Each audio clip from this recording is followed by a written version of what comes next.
दोस्तों, किसी ने सही कहा है कि आवाज ऊंची हो तो कुछ लोग सुनते हैं, लेकिन अगर बात ऊंची हो तो बहुत सारे लोग सुनते हैं। एक छोटी सी कहानी। ये कहानी एक लड़के की 24 साल का लड़का जो सेठ के यहाँ पर नौकरी करता था। उसके माँ बाप इस दुनिया में नहीं थे। जिंदगी बड़ी परेशानी में चल रही थी। वो जाता था, रोजाना पैसे कमा करके घर आता था, खाना बनाता था, खाता था, सो जाता था। एक दिन उसने देखा कि एक बूढ़ा फकीर अपनी पीठ पर 3 ठेले लेके एक शहर से दूसरे शहर की ओर जा रहा था। वह काफी बूढ़े भी थे और काफी देर से वह यूं ही सफर कर रहे थे और आखिरकार कुछ दूर और सफर करने के बाद वह चलते चलते थक कर एक पेड़ के नीचे बैठ गए। तभी उनकी नजर एक नौजवान युवक पर पड़ी जो उसी रास्ते से जा रहा था और वह भी उसी दिशा में जा रहा था जिस दिशा में उन बूढ़े फकीर को जाना था। तभी वह लड़का उन बूढ़े फकीर के पास से होकर गुजरा। इस पर वह फकीर उस लड़के से कहते हैं, सुनो बेटा, क्या तुम मेरी थोड़ी सी मदद कर सकते हो? ये ठेला बहुत भारी है और मैं बूढ़ा हो चुका हूँ। मैं ज्यादा समय तक इनका बोझ नहीं उठा सकता और मैं बहुत थक भी चुका हूँ। तो क्यों ना तुम मेरे एक ठेले को ले लो और मुझे उस दूसरे गांव तक पहुंचा दो। इसके बदले में मैं तुम्हें 3 स्वर्ण मुद्राएं दूंगा। वह लड़का उन फकीर की सारी बातें सुनता है और उन फकीर से कहता है, कोई बात नहीं बाबा, मैं आपकी मदद करने के लिए तैयार हूँ। कहिए आपको कहाँ जाना है? ऐसा कहकर उस लड़के ने उन फकीर का एक ठेला उठा लिया और अपने कंधे पर ले लिया। तभी उस जवान लड़के को यह एहसास हुआ कि यह ठेला तो सचमुच बहुत भारी है। वह लड़का और फकीर दोनों रास्ते में आगे की ओर बढ़ चले। कुछ दूर आगे चलने के बाद देखते ही देखते वह गांव खत्म होने लगा और अब एक सुनसान रास्ता आगे की ओर जा रहा था। वे दोनों अपने मार्ग में मस्त होकर आगे की ओर बढ़ रहे थे। जब भीड़ से पूरी तरह से अलग हो गए तो वह लड़का उन फकीर से कहता है, बाबा, इस ठेले में आखिर ऐसा क्या रखा है जो ये ठेला इतनी वजन है? इस पर वह फकीर आदमी उस लड़के को जवाब देते हुए कहते हैं, कुछ नहीं बेटा, बस इसमें तांबे के कुछ सिक्के भरे हुए हैं, इसी कारण ये ठेले में बहुत वजन है। उन फकीर की यह बात सुनकर वह लड़का मन ही मन सोचने लगा, लगता है ये बाबा जरूर कोई व्यापारी है, तभी तो इतने सारे तांबे के सिक्के लेकर चल रहे हैं। और फिर तभी उसके मन में एक ख्याल आया कि मुझे क्या करना है। मुझे तो खाली यह ठेला दूसरे गांव तक पहुंचा है, बस इतना ही। जैसे ही उसके मन में यह ख्याल आया, उसने तांबे के सिक्कों का वह ख्याल मन से निकाल दिया और अपनी धुन में मस्त होकर वह आगे की ओर चलने लगा। चलते चलते कुछ और समय बीता और वे दोनों एक नदी के किनारे जा पहुंचे। वह लड़का हट्टा कट्टा था और काफी चुस्त और तंदुरुस्त भी था, इसलिए वह बिना सोचे समझे उस नदी में उतर जाता है, किंतु वह फकीर अब भी किनारे पर ही खड़े थे। इस पर वह लड़का उन फकीर से कहता है, क्या हुआ बाबा, चलिए आइए, हमें यह नदी पार करनी होगी, तभी तो हम उस गांव तक पहुंच पाएंगे। इस पर वह फकीर उस लड़के से कहते हैं, मैं जानता हूं बेटा कि हमें यह नदी पार करनी ही होगी, लेकिन जैसा कि तुम जानते हो मैं अब बूढ़ा हो चुका हूं और 2-2 ठेले लेकर मैं यह नदी पार नहीं कर सकता। कहीं मेरा पांव फिसल गया तो क्या होगा? क्या तुम मेरी एक और गठरी ले सकते हो? मैं तुम्हें इसके बदले भी 3 स्वर्ण मुद्राएं दूंगा। इस पर वह लड़का मुस्कुराते हुए उन फकीर से कहता है, बाबा, आप मुझे शर्मिंदा कर रहे हैं। यदि आप मुझे स्वर्ण मुद्राएं ना भी दें तो भी मैं आपका कार्य अवश्य करूंगा। मैं आपको उस दूसरे गांव तक जरूर पहुंचाऊंगा। इस पर वो फकीर मुस्कुराते हुए उस लड़के से कहते हैं, बेटा, तुम तो बड़े ही भले इंसान लगते हो। इतना कहकर उन्होंने वह दूसरी गठरी भी उस लड़के को थमा दी। उस लड़के ने जब वह दूसरी गठरी अपने कंधे पर रखी तो वह गठरी भी उसे बहुत ज्यादा भारी लगी, लेकिन उसने वहां पर कुछ नहीं कहा। जैसे तैसे उन दोनों ने नदी पार की। नदी पार करने के बाद बातों बातों में ही उस लड़के ने उन फकीर से कहा, बाबा, आखिर इस दूसरी गठरी में क्या है? ये गठरी भी बहुत वजन है। इस पर वह फकीर उस लड़के को जवाब देते हुए कहते हैं, बेटा, इसमें चांदी के सिक्के हैं, इसी कारण यह गठरी भी बहुत वजन है। उन फकीर की यह सारी बातें सुनकर अब उस लड़के का दिमाग तेजी से काम करने लगा था। वह यह सोच रहा था कि एक ठेले में तांबे के सिक्के हैं और दूसरी में चांदी के। ऐसा प्रतीत होता है मानो यह फकीर बाबा कहीं दूर से आ रहे हैं और उन्होंने अपनी सारी जमीन जायदाद बेचकर ये सारे सिक्के इकट्ठे किए हैं, तभी तो वह इतना धन लेकर चल रहे हैं। लेकिन वह लड़का उन फकीर से कुछ नहीं कहता और वे दोनों चुपचाप मार्ग में आगे की ओर बढ़ते चले जाते हैं। कुछ दूर आगे बढ़ने के बाद एक बार फिर एक सुनसान राह आती है। उस सुनसान रास्ते को देखते ही उस लड़के के मन में तरह तरह के विचार उत्पन्न होने लगे। वह यह सोचने लगा, अरे, यह तो सुनसान जगह है। अगर मैं यह सिक्के लेकर यहां से भाग जाऊं तो यह फकीर मुझे कब तक दौड़ाएंगे? मुझे नहीं लगता कि मुझे कभी पकड़ पाएंगे और यहाँ पर कोई है भी नहीं जो इनकी मदद कर पाए। और वैसे भी ये बहुत सारे सिक्के हैं, मैं इनसे एक अच्छी दुकान खरीद सकता हूँ, अपना नया व्यापार शुरू कर सकता हूँ। और वैसे भी ये बूढ़ा फकीर अब इन पैसों का क्या करेगा? इससे अच्छा तो मैं ही इन्हें रख लेता हूँ। वह लड़का यह सब बारे में सोच ही रहा था, तभी अचानक उसे खुद पर आश्चर्य हुआ। अरे मैं यह क्या सोच रहा हूँ? ये फकीर बाबा न जाने कहाँ से आ रहे हैं और क्या खूच करके इन्होंने इतने सारे पैसे इकट्ठा किए होंगे। मुझे इनका फायदा नहीं उठाना चाहिए। नहीं नहीं, मुझे ऐसा नहीं करना चाहिए। उसने कुछ देर के लिए तो अपने मन के विचारों को काबू कर लिया, लेकिन कुछ देर बाद उसके मन के विचार उस पर देखते ही देखते हावी होने लगे। वह लड़का 2 ठेले लेकर उन फकीर के पीछे पीछे चल रहा था और कुछ दूर आगे चलने के बाद एक पहाड़ी आई। इस पर वह फकीर बाबा उस लड़के से कहते हैं, बेटा, यह पहाड़ी मैं नहीं चढ़ पाऊंगा। मैं काफी बूढ़ा हो चुका हूं और मेरे घुटनों में भी दर्द रहता है।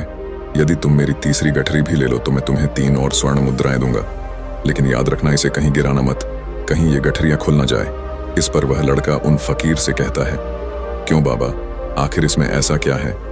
इस पर वह फकीर उस लड़के से कहते हैं, बेटा, इसमें स्वर्ण मुद्राएं हैं। यह सुनकर वह लड़का मन ही मन बहुत प्रसन्न हुआ। उसने चुपचाप वह गठरी भी उन फकीर से ले ली और देखते ही देखते वे दोनों मार्ग में आगे की ओर बढ़ने लगे। अब वह फकीर बिना कोई वजन लिए हुए आराम से पहाड़ की चढ़ाई पर चढ़ रहे थे, किंतु वह नौजवान लड़का जो पीछे था वह वजन के कारण बहुत धीरे धीरे चल पा रहा था। लेकिन जब से उसने सोने का नाम सुना था उसका मन तो छलांग मार रहा था। वह मन ही मन सोच रहा था, अगर मुझे यह सारा धन मिल जाए तो मेरा पूरा जीवन तो आराम से कट जाएगा। वैसे भी यह बाबा तो बूढ़े हो चुके हैं, भला इन्हें इतने पैसों की क्या जरूरत है? इनका जीवन तो वैसे भी कट चुका है। मैं एक काम करता हूँ, यह सारे पैसे लेकर यहाँ से भाग जाता हूँ। लड़के के मन में अनगिनत विचार उठ रहे थे। लड़के का मन अब उसकी बुद्धि पर पूरी तरह से हावी हो चुका था और उस लड़के का मन अपनी बात को सही साबित करने के लिए उससे कुछ भी कह रहा था। और तभी उस लड़के के मन में एक और विचार उत्पन्न हुआ और अब की बार वह लड़का यह सोच रहा था, लगता है यह फकीर बाबा कोई चोर है, वरना इनके पास इतनी सारे स्वर्ण मुद्राएं कहां से आएंगे? अगर यह कोई व्यापारी होते तो भला ये इस तरह से पैदल यात्रा तो नहीं करते, और अगर इनके पास इतने सारे पैसे थे तो यह कोई ना कोई साधन भी तो अवश्य कर सकते थे। लगता है ये कोई चोर है और चोर से चोरी करने में भला क्या बुराई है? यह सोचता हुआ वह लड़का अब उन फकीर से तेजी से आगे की ओर बढ़ रहा था और देखते देखते वह फकीर से आगे भी निकल चुका था। और वह यह सोच रहा था कि जैसे ही इस पहाड़ की ढलान आएगी मैं 3 गठरियां लेकर भाग जाऊंगा। इससे ये सारे पैसे मेरे हो जाएंगे और मेरी गरीबी भी हमेशा हमेशा के लिए दूर हो जाएगी। मैं जो चाहूंगा मैं वो कर पाऊंगा, मेरे पास बहुत सारा धन होगा। और देखते देखते वह दोनों पहाड़ की चोटी पर पहुंच गए और अब ढलान का रास्ता शुरू होने वाला था। तभी वह लड़का उन फकीर से नजरें बचाकर वह 3 गठरियां लेकर भागता हुआ आगे बढ़ गया। अब उसे अपना शरीर बहुत हल्का महसूस हो रहा था, मानो उसे उन 3 ठेलों का वजन तक न मालूम पड़ रहा हो। काफी दूर दौड़ते दौड़ते किसी तरह से वह अपने आप को बचते बचाते अपने घर पहुंचा। उसकी खुशी का कोई ठिकाना नहीं था। उसने सोचा, क्यों ना मैं जल्दी जल्दी इन गठरियां में से वो सारे पैसे निकाल लूं। यह सोचकर जब उसने गठरियां खोली तो पहली गठरी में उसे लोहे से जंग भरे हुए सिक्के मिले। यह देखकर उसे यकीन नहीं हुआ। इस पर उसने फटाफट दूसरी गठरी भी खोल डाली, उसमें भी उसे लोहे के जंग लगे हुए सिक्के ही निकले। यह सब देखकर वह लड़का बड़ा हैरान था। आखिर यह सब क्या हो रहा है? उन फकीर ने तो मुझसे और ही कुछ कहा था। अब उसने वह सोने वाली गठरी खोली और उसमें भी लोहे के जंग लगे हुए सिक्के ही निकले। यह देखकर वो लड़का बड़ा क्रोधित हुआ। उसने सोचा, उन फकीर ने मुझसे झूठ क्यों कहा? उन्होंने मुझसे ऐसा क्यों कहा कि एक में तांबे के सिक्के हैं, एक में चांदी के और तीसरे में स्वर्ण मुद्राएं हैं? वह यह सब सोच ही रहा था कि तभी उसकी नजर उस थैले में पड़े एक पत्र पर पड़ी। उसने वह पत्र उठाया और उस पत्र में लिखा था, यह पूरा नाटक ईमानदार व्यक्ति की खोज करने के लिए रचा गया है और मैं इस राज्य का राजा हूँ। मेरी कोई संतान नहीं और इसीलिए मैंने यह षड्यंत्र रचा है ताकि मैं अपने राज्य में किसी एक ऐसे ईमानदार व्यक्ति की खोज कर सकूं जो मेरे बाद इस राज्य का राजा बन सके और इस राज्य भार को संभाल सके। और इस राज्य का भार वही संभाल सकता है जो पूरी तरह से ईमानदार हो, जिसके मन में किसी प्रकार का कोई लालच ना हो। इतना पढ़ते ही वह लड़का जोर जोर से चिल्लाने लगा। वह सर पकड़कर बैठ गया। वो यह जानता था कि यदि वह अपने मन के विचारों पर काबू कर लेता तो उसका जीवन संवर सकता है, लेकिन वह अपने मन के विचारों पर काबू नहीं कर पाया। दोस्तों, महात्मा बुद्ध कहते हैं कि मन ही सब कुछ है। आप जो सोचते हैं वही बनते हैं। इसलिए आपका सबसे बड़ा दुश्मन भी आपको उतना नुकसान नहीं पहुंचा सकता जितना कि आपके मन के यह अनियंत्रित विचार पहुंचा सकते हैं। महात्मा बुद्ध कहते हैं, अपने भीतर ध्यान से देखो। हमारे भीतर जो विचार चल रहे हैं वही विचार शब्द बनते हैं और शब्द कर्म के रूप में प्रकट होते हैं। बार बार दोहराने पर कर्म बर्ताव में बदलता है और धीरे धीरे समय के साथ बर्ताव चरित्र में परिवर्तित हो जाता है और यही चरित्र हमारे भाग्य का निर्माण भी करता है। इसलिए हमें हमेशा अपने विचारों के प्रति सजग होना बहुत आवश्यक है। हमें जागरूक होना बहुत आवश्यक है। हमें यह जानना जरूरी है कि हमारे मन में किस प्रकार के विचार आ रहे हैं। आगे महात्मा बुद्ध कहते हैं कि कमजोरी हमेशा छोटे विचार से शुरू होती है। यह एक बीज के रूप में होती है और यदि इस बीज को नष्ट न किया जाए तो यह छोटा सा विचार बहुत जल्द ही एक विशाल वृक्ष का रूप ले लेता है और हमारी बुद्धि की सोचने और समझने की क्षमता को पूरी तरह से नष्ट कर देता है। जिस प्रकार आपने इस कहानी में देखा किस प्रकार उस जवान लड़के का मन उस पर हावी हो चुका था और उसकी सही और गलत सोचने की क्षमता पूरी तरह से नष्ट हो चुकी थी, जिस कारण वह यह समझ नहीं पाया कि उसे क्या करना चाहिए और उसके लालच ने उसके भीतर इतनी ऊर्जा भर दी कि वह तीनों ठेले उठाकर इतनी तेजी से वहां से भागता आगे भी बढ़ गया। इसीलिए जब आपके मन में पहली बार कोई गलत विचार उत्पन्न हो तभी उसे जड़ से उखाड़ देना चाहिए, अन्यथा वह विशाल वृक्ष का रूप लेगा और आपको किसी न किसी गलत राह पर वह ढकेल ही देगा। आप चाहकर भी उसे रोक नहीं पाएंगे। लेकिन अब आपके मन में यह प्रश्न उठ रहा होगा कि हम भला अपने मन के विचारों को कैसे नियंत्रित करें। हमारा मन तो इतना चंचल है, वह इतना शक्तिशाली है कि वह हम पर हावी हो ही जाता है। हम चाहकर भी उस पर नियंत्रण नहीं कर पाते। इसका जवाब में महात्मा बुद्ध हमें दो बातें समझाते हैं। पहली बात, सही इरादा विकसित करो।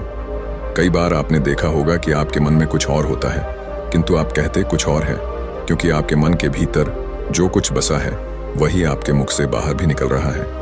लेकिन जब हमसे वह गलती हो जाती है तो उसके बाद हमारा मस्तिष्क अच्छी तरह से काम करना शुरू कर देता है। हमारे सोचने और समझने की क्षमता एक बार फिर से जागृत हो जाती है और ऐसी अवस्था में हमें यह एहसास होता है कि हमसे गलती हो गई है और फिर हमारा मन दुखी हो जाता है।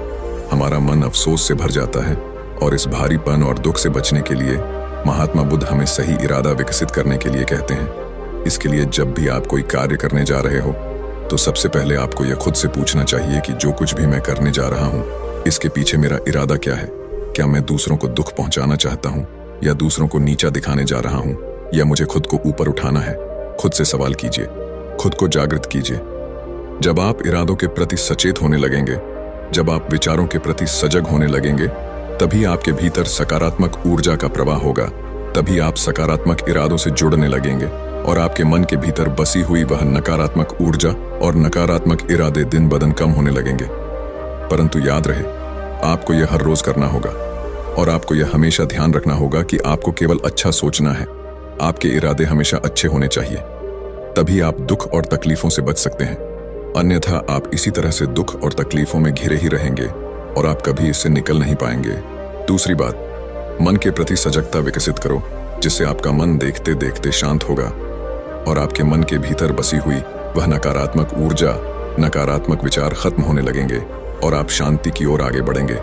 और आपको इसके लिए बस इतना ही करना है कि इस पल में जो कुछ भी हो रहा है, आपकी आंखों के सामने आपके भीतर जो कुछ भी जैसा भी चल रहा है, बस उसे देखते रहना है। अपने मन के अच्छे बुरे विचार, अपनी भावनाएं और अपनी यादों पर बिना प्रतिक्रिया दिए उन्हें केवल देखते रहना है, जिससे आपके मन के सारे विचार देखते ही देखते खत्म होने लगेंगे। आपका मन खाली होने लगेगा और आप नकारात्मक विचारों से न सोच से बच सकते हैं और आप इन दुख और तकलीफों से भी दूर रह सकते हैं। इसीलिए महात्मा बुद्ध कहते हैं, जो स्वयं को देखता है वही सबसे बड़ा तपस्वी है। अर्थात जो अपने मन में चल रहे उन विचारों को बिना प्रतिक्रिया दिए हुए केवल देखता है और उन पर कोई भी प्रतिक्रिया नहीं करता, बस उन्हें देखता और समझता है। वास्तविकता में वही मन पर नियंत्रण भी कर सकता है और वही अपना जीवन सुखी और खुशहाली तौर पर जी सकता है। इसलिए यदि आप भी अपने जीवन को सुखी और खुशहाल बनाना चाहते हैं तो आपको सबसे पहले अपने मन पर नियंत्रण साधना ही होगा। अपने मन को खाली करना ही होगा। अपने मन के विचारों के प्रति आपको सजग होना ही होगा। दोस्तों, उम्मीद है कि आपने आज की इस वीडियो से जरूर कुछ ना कुछ सीखा होगा। तो इस वीडियो को लाइक और अपने दोस्तों के साथ शेयर भी जरूर कीजिएगा।